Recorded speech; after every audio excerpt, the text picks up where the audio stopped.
आखिरी चरण में पूर्वांचल की 13 सीटों के लिए जैसा दमखम एनडीए और विपक्षी गठबंधन ने दिखाया, वो बताता है कि एक-एक सीट की लड़ाई कितनी गंभीरता से लड़ी जा रही है।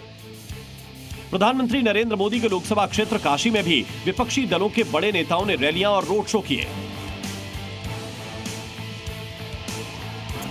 यानी वॉक ओवर देने को कोई तैयार नहीं और पूर्वांचल की सभी सीटों तक मजबूत लड़ाई का संदेश दिया जा रहा है। 2014 और 2019 में आखिरी चरण की 13 सीटों में एनडीए का दबदबा था, लेकिन विपक्षी गठबंधन की कोशिश यहां पर 2009 जैसा जादू चलाने की है। ये वो दौर था जब पूर्वांचल में ना बीजेपी का जोर था, ना ही नरेंद्र मोदी की आंधी। 2009 लोकसभा चुनाव के आखिरी चरण में कुल 13 सीटें थीं, जिसमें समाजवादी पार्टी ने 5, बीएसपी ने 3, कांग्रेस ने 2 और बीजेपी ने 3 सीटें जीती थीं। यानी 2009 में विपक्षी पार्टियां आखिरी चरण की 13 सीटों की जंग 3 के मुकाबले 10 सीटें पाकर जीती थी। और इसी उम्मीद में 2024 के चुनाव में अखिलेश यादव और राहुल गांधी ने यहां खूब पसीना बहाया है। 2009 की बात करें तो किस लोकसभा सीट पर किसने बाजी मारी थी, वो भी जान लीजिए। 2009 में समाजवादी पार्टी को बलिया, गाजीपुर, चंदौली, मिर्जापुर और रॉबर्ट्सगंज में जीत मिली थी।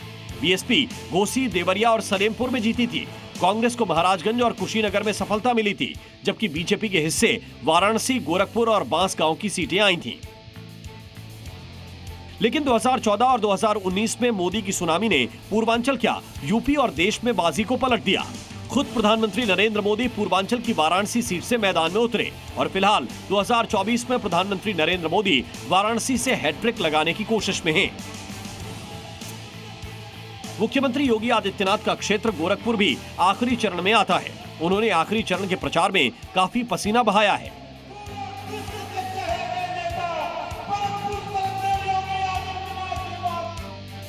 इस बार समाजवादी पार्टी और कांग्रेस साथ हैं, जबकि बीएसपी अकेले ताल ठोक रही है। ऐसे में कई सीटों पर त्रिकोणीय मुकाबला भी नजर आ रहा है और इस त्रिकोणीय संघर्ष में 2009 जैसी सफलता विपक्षी पार्टियां हासिल कर पाती हैं या नहीं, इसके लिए 4 जून का इंतजार करना होगा। Bureau report, C media.